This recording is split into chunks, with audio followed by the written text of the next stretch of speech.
안녕하십니까, 안녕하십니까. 화가 김수영입니다. 지금부터 오색수다 시작하겠습니다. 두 번째입니다. 두 번째. 색이 좋은 남자, 색에 빠진 남자, 색에 미친 남자, 색이 그리운 남자, 색 쓰는 남자, 색 쓰는 남자. 서양 화가 김수영 작품 수다 라이브 두 번째입니다. 교양이 되고 또 재미도 있고 도랑치고 가재치고 얻는 게 많습니다. 한가할 때 아니도 바쁘시더라도 좀 제 얘기 좀 들어봐 주세요. 재밌어요. 열심히 하고 있습니다. 두 번째 시작할게요. 자, 요번에는 요걸로 보여드리고서 시작할게요. 한 소년이 V자를 그리면서 개나리가 있는 그 아래에서 즐겁게 웃는 표정이죠. 인생을 즐겁게 살자. 새 봄을 시작하면서 다시 즐겁게 살고 승리의 V자를 그려보자라는 의미에서 신작 그려봤습니다. 자, 이렇게 해서 또 이제 얘기가 했는데 아까 어떤 얘기를 했죠? 이제 서울로 가자. 서울로 가는 길, 돈 벌러 가는 길, 대한민국의 중심 도시 서울 가가지고 그 이 선생님이랑 같이 그림을 수출하는 회사에 갔습니다. 장위동에 있었는데 회사 이름이 파인아트. 우리 그 한국 화가들이 한 20여 명 있었습니다. 20여 명이 그림을 그려가지고 미국에 있는 두 개 회사에 그림을 납품하는 그런 화가들의 모임 내지는 그림 장사를 하는 그런 회사였습니다. 거기 20여 명 화가들은 쟁쟁한 사람들이었습니다. 대학교에서 그림을 강의하는 분도 계시고 또 고등학교 미술 선생 하시던 분도 계시고 그 다음에 서울의 개봉관 극장에서 그림을 그리시던 분도 계시고 또 이런저런 그 노화백 내지는 노숙한 화가들의 집합체였습니다. 장위동 거기 넘어 거기 화실이 있었는데 한 4, 50평 되는 그런 곳에 20명의 화가가 작품을 그리는데 동물 그리는 사람, 인물 그리는 사람, 풍경 그리는 사람, 또 집시 내지는 그 플라멩고 스타일 있죠. 그 빨갛고 우아한 치마를 입고 따따따따따따 하면서 그리는 춤추는 모습을 그리는 사람이 있는가 하면 투 모습, 또 인디안 그냥 얼굴 빨갛게 칠하고 막 깃털 달고 그런 그림을 그리는 사람, 아니면 또 뉴욕의 번화가 그냥 수십 층 빌딩들이 쫙 들어서 있는 그림을 그리는 사람, 아니면 또 어떤 사람은 해변의 모래사장만 그리는 건 그걸 갖다 샌덤이라고 그러는데 모래사장에서 그 휴가 갔을 때 쉬고 싶은 편안한 그림, 파도가 치는 속에서 모래바벌에서 편안히 눕고 싶은 그런 그림 그리는 사람이 있는가 하면은 지중해에 별장들이 쫙 들어섰고 아름다운 꽃이 만발한 그런 그림을 그리는 사람이 있었습니다. 저도 거기 갔죠. 그분이랑 이 선생님이랑 가서 시험을 봤습니다. 어떤 회사든지 입사 시험이 있잖아요. 근데 다른 회사는 적성 검사도 있고 이건 무슨 어려운 상식 시험이나 법률 시험 내지는 일반 상식이 많이 필요한 그런 시험을 보겠지만 여기는 무조건 그림을 그리는 겁니다. 저는 호랑이 샘플을 주더라고요. 그걸 똑같이 한번 그려보래. 호랑이도 이제 사실적인 그 호랑이 아까 봤던 중국에서 온 그냥 섬세한 털까지 있는 그런 그림이 아니라 이거는 생전 처음 본 그림이에요. 아주 그 모던한 작품으로서 호랑이를 부스르다 굵은 부스르다가 촉촉촉촉촉촉 해가지고 눈도 섬세하게 이렇게 노려보는 게 아니라 어떻게 보면 이렇게 보고 어떻게 보면 이렇게 보고 하는데 그 컬러가 기가 막혔습니다. 그 현대적인 작가의 작품을 나보고 그려보라고 그래요. 그래서 와, 이걸 도대체가 유화로다가 표현한다니. 그건 물론 인쇄된 포스터였습니다. 그걸 똑같이 따라 해보자. 그래. 물론 입사 시험을 합격하려면 해야죠. 그리고 지금 이 판국에 거기서 합격을 해가지고 그 유명한 선생님들이랑 같이 제가 당당하게 자리 잡고 있을 수가 있는가, 아니면은 거기서 빠꾸 맞고 헤매고 다시 송탄 쑥고개로 내려가느냐. 사실 쑥고개에서 서울 가서 시험 보고 또 다른 데로 옮기려고 갑니다라는 말을 안 하고 그냥 극장 구경 하나 보고 올게요 하면서 개봉관 가는 것처럼 해가지고 우리 둘이 와서 그 장애동에 가서 시험을 봤는데 됐어요. 잘하십니다. 경력이 얼마 됩니까? 그러는데 사실 6개월 됐는데 2년 정도 했습니다. 거짓말이죠. 그래도 2년 정도 했다니까 믿어주더라고요. 그래서 거기서 그림을 그렸습니다.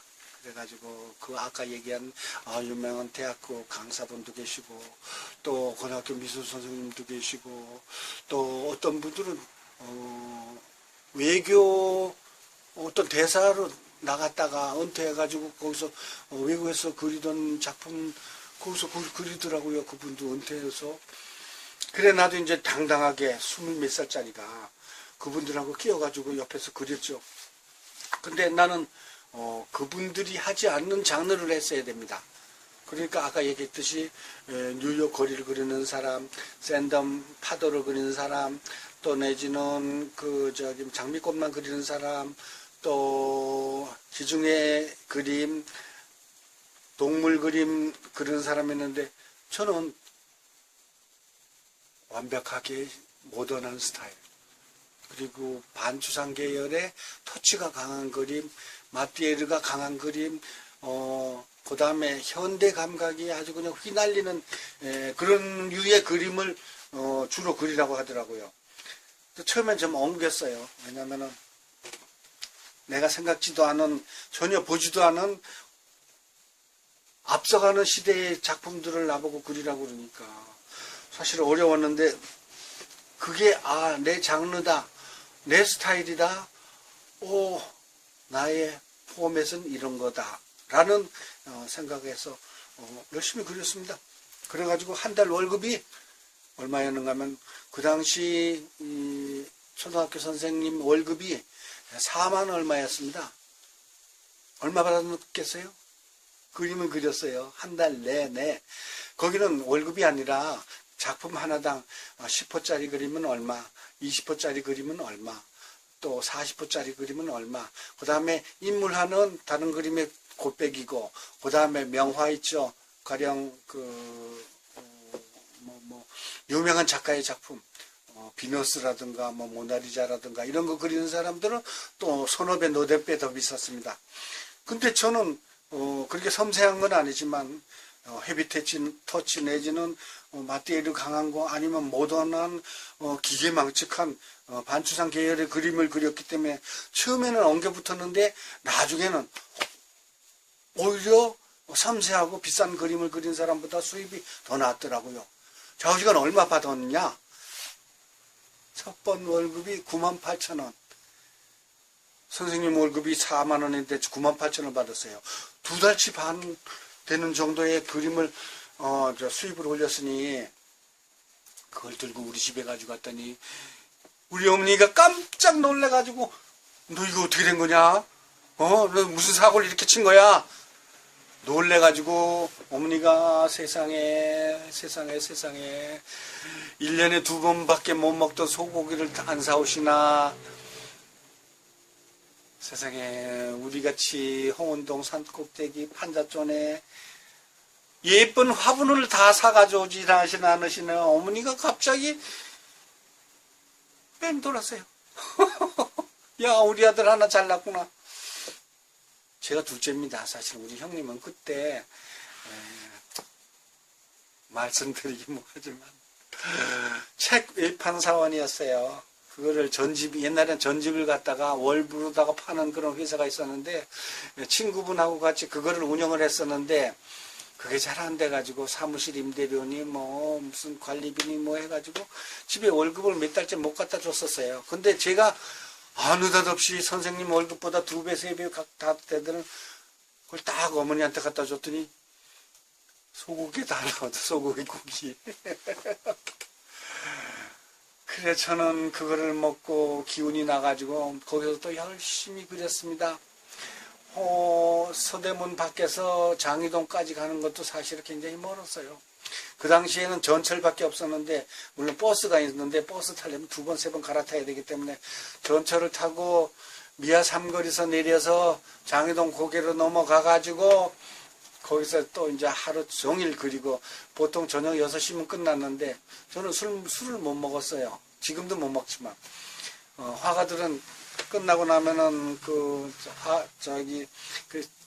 화실 앞에 식당에서 그냥 외상술을 줬어요. 그 회사 다닌다 그러면 돈 잘 버는 화가들이라고 소문이 나가지고 뭐 그냥 그 부분에 어디 식당이든 다 그냥 사인만 하면 다 줬었거든요. 사인도 안 했어요. 그냥 뭐 저 먹고 갑니다. 잘 먹었습니다. 하면은 월말이 되면 그 식당 있는 사람들이 저녁 때 5시쯤 되면 우리 회사 앞에 쫙 줄 서가지고 사실은 20여 명 되는데 그 빚쟁이들이 40명 정도가 몰려왔어요.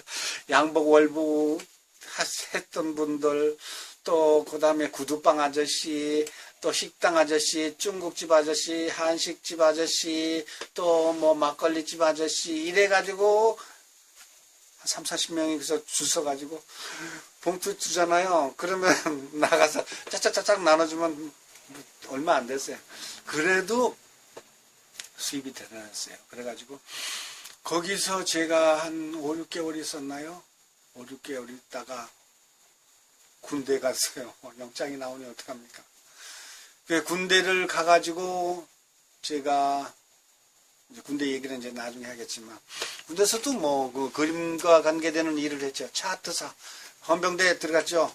행정반에 들어가가지고 차트 지금은 군대에서 어떻게 상관에게 어떻게 보고하는지 아마 컴퓨터로 다 이렇게 뭐 메일로 다 이렇게 보고하고 또 뭐 이렇게 설명을 할 때 파워포인트 가지고 이렇게 설명을 하겠지만 그 당시만 해도 전지 하얀 전지에다가 그냥 글씨로 작게 아직같이 써가지고 긴 작대기로 딱 이렇게 넘겨가면서 이렇게 설명을 했는데 그걸 제가 했어요. 그림 그려가지고 또 글씨도 세련되게 써가지고 글씨 무지하게 잘 써요. 그때 배운 차트 글씨가 지금까지도 살아있는데 어쨌든 군대 생활을 그렇게 마쳤고 제대하자마자 제가 이제 또 다시 벌이를 해야지 직장을 찾아야지 안 되겠습니까?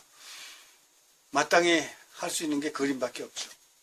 그래서 이제 그림을 그리는 회사를 옛날에 있었던 사람들을 찾아가 가지고 어디가 좋냐 어떻게 어떤 스타일의 그림을 어떤 회사에서 그리느냐 이래 가지고 찾아간 곳이 홍제동에 있었던 IRDC라는 회사입니다. 뭐를 이야기하는 건지 IRDC가 뭐 무슨 말인지도 모르지만 그 회사에 들어가서 시험을 봐가지고 시험 보는 족족 합격이에요.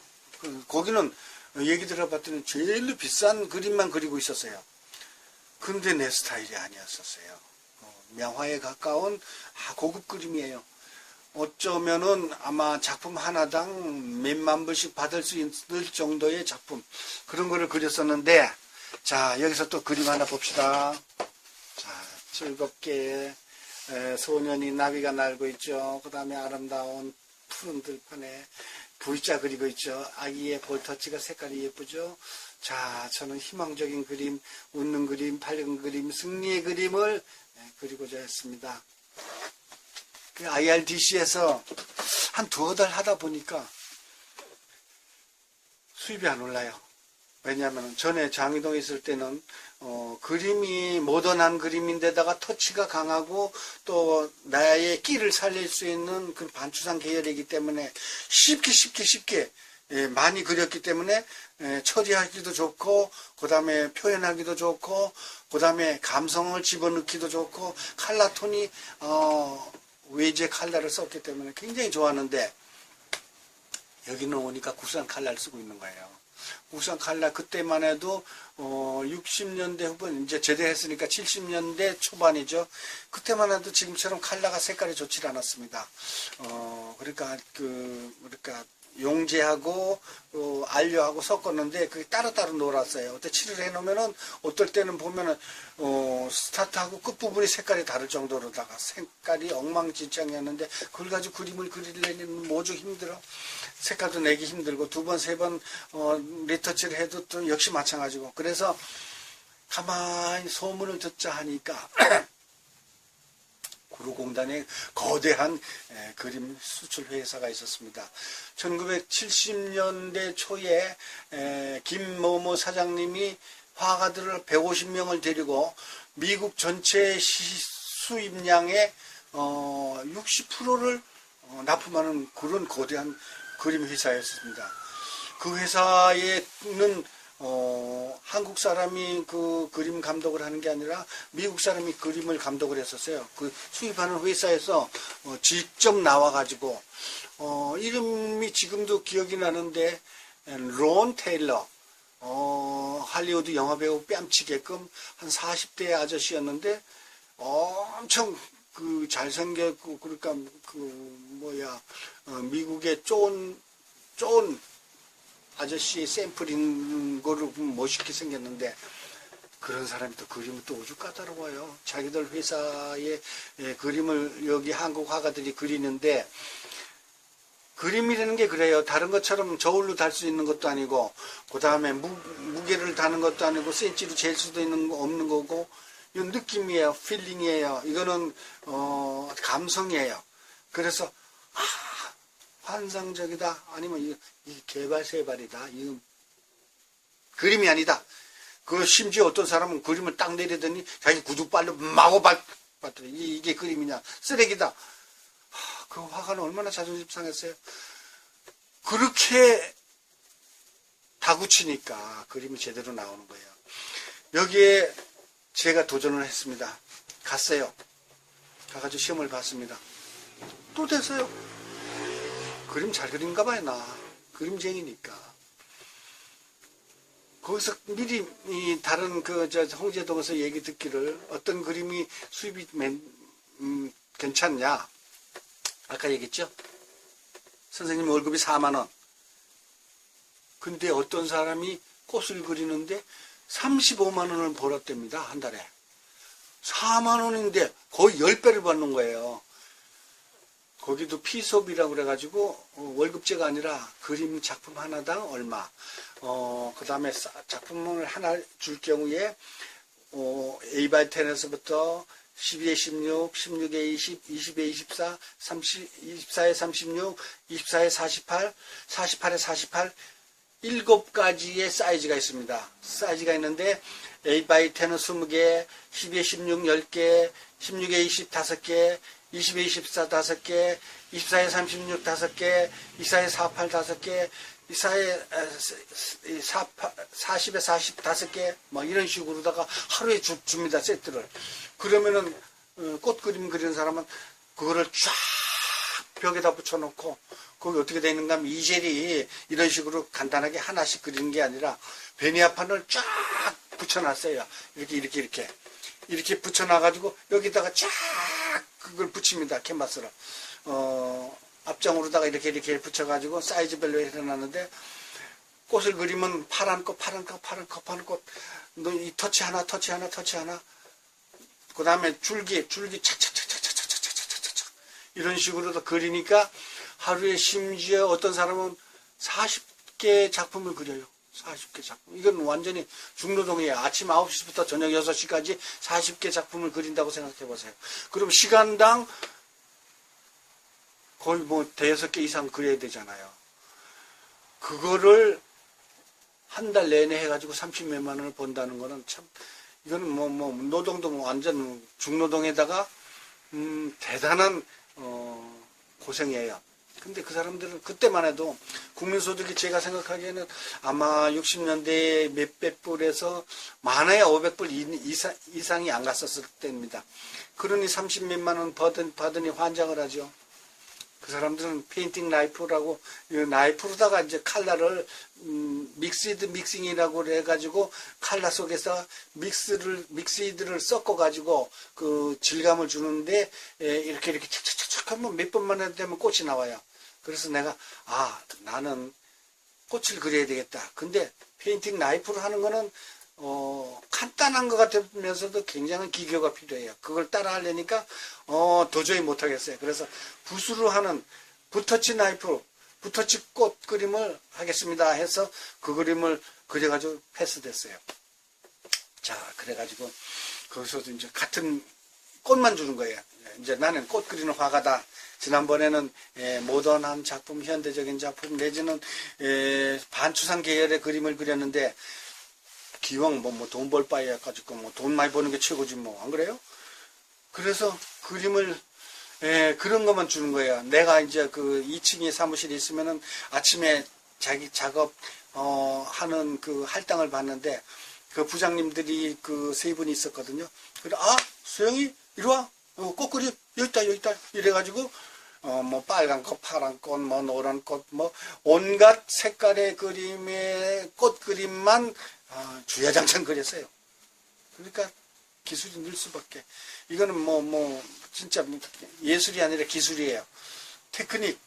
한마디로 말해서 테크니션이 대단한 그런 경지에까지 제가 다다랐습니다.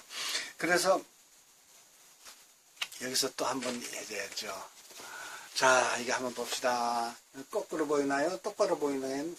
색이 좋은 남자, 색에 빠진 남자, 색에 미친 남자, 색이 그리운 남자, 색 쓰는 남자. 서양화가 김수영입니다.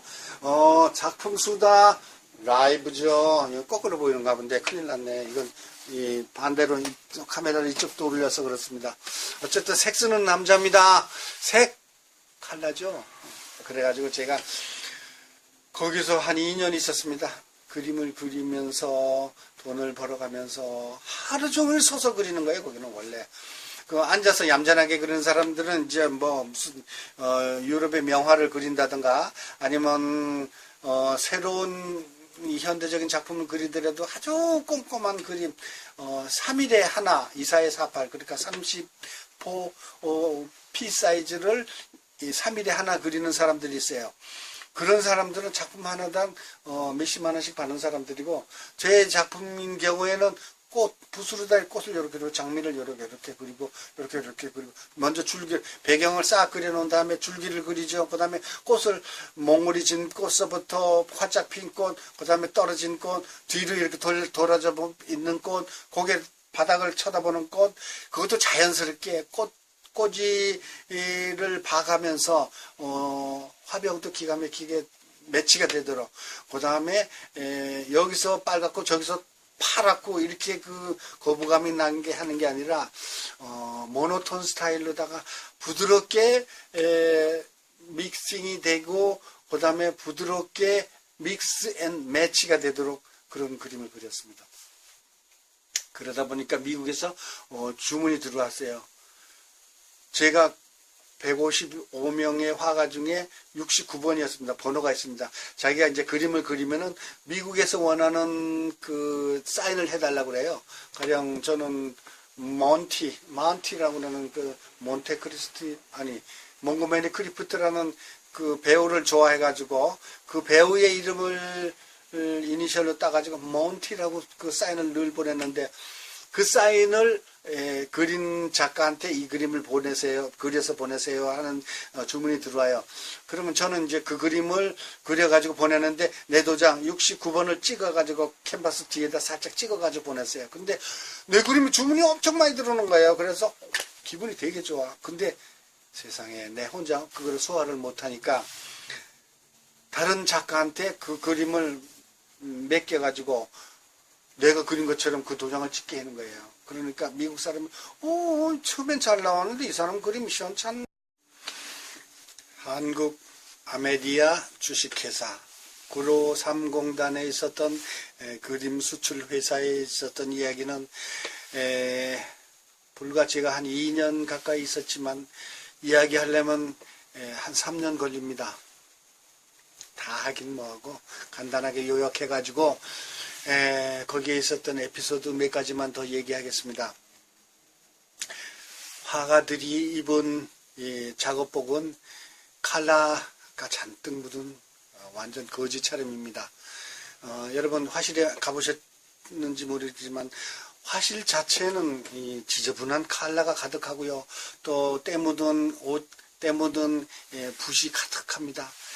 어느 날 화가들 150여 명의 화가가 있었는데 화가들에게 그 기름 용제, 칼라를 섞어서 쓰는 용제하고 또 붓을 빠는 석유를 나눠주는 시간이 있었습니다. 매월 한 차례씩 있었는데 그거를 타기 위해서 큰 드럼통에 그 용제, 린시드하고 테레핀 그거를 나눠주는 그 시간이 있었는데 그 공장이 아니라 저 화실, 거대한 화실인데 그 화실 마당에 쫙 줄을 서게 한 다음에 드럼통에 있는 거를 그걸 퍼가지고 그 작가들한테 깡통에다 하나씩 나눠주는 경우가 있었습니다.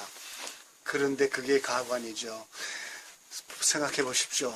완전 작업복 차림의 거지들이 깡통을 하나씩 들고 줄을 나란히 서가지고 그 기름을 타려고 서 있는 거예요. 그러면은 그 옆에 구로 3공단이니까 그때 무슨 태광인가 무슨 회사가 있었어요. 그건 봉제 공장인데 거긴 99%가 다 여자들입니다. 창문을 내다보면서 그 거지떼들이 쫙 줄 서 있는 걸 보고 세상에 옷 좀 봐라, 옷 좀 봐라, 얼굴도 그지네, 옷도 그지네, 깡통까지 들고 있네. 그러면서 우리를 비꼬는데 속으로는 어떻겠습니까?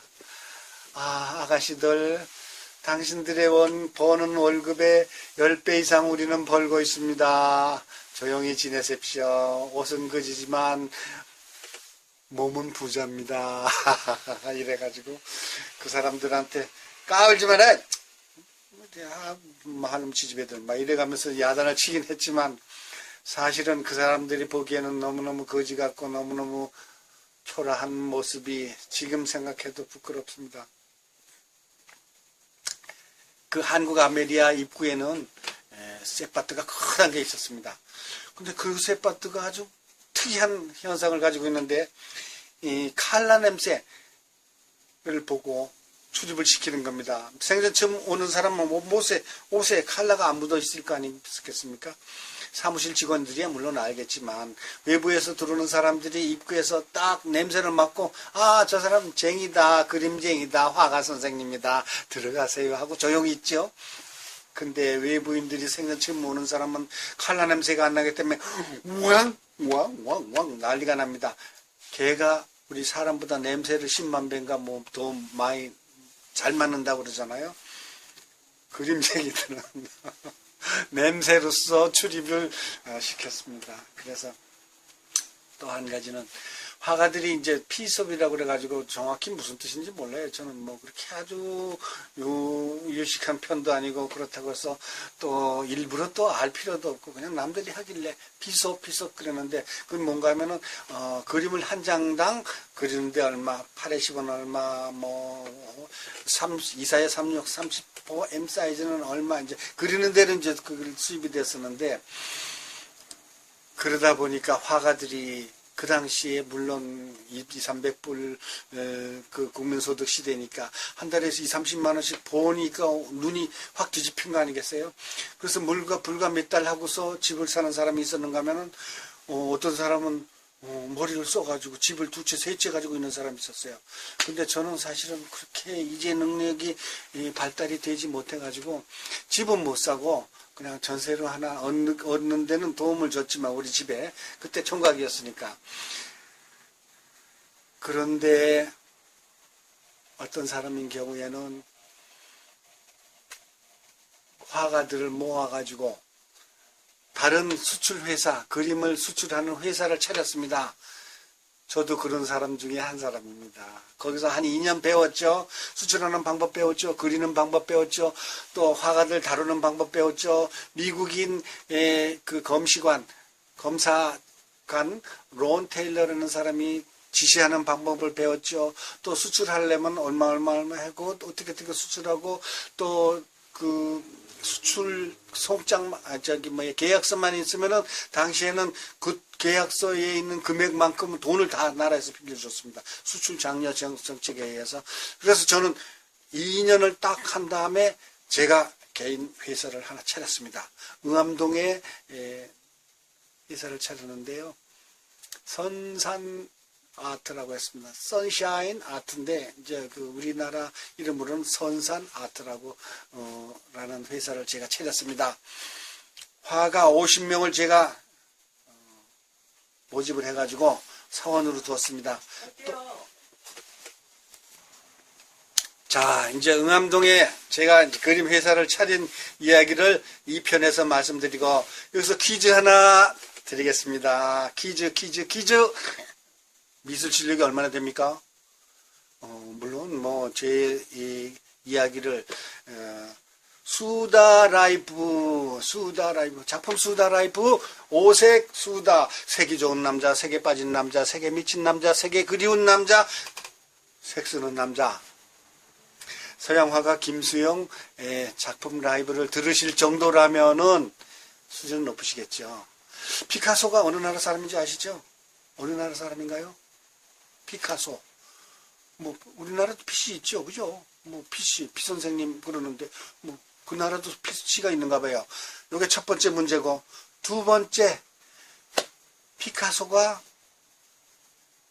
장르가 어떤 장르입니까? 하는 문제입니다. 인상파, 추상파, 입체파, 또 고전파, 사실파, 여러 파가 많죠. 사실은 모던 아트라는 장르도 있고 뭐 요즘에 와서는 별의별 장르가 다 있긴 하지만 포스트 모더니즘도 있고요. 피카소가 어느 파냐? 그 두 번째 문제입니다. 자, 그럼 2부에 3부에 시작할 때 제가 답을 드리겠습니다. 다음도 들어주세요. 감사합니다. 서양화가 김수영 감사드립니다.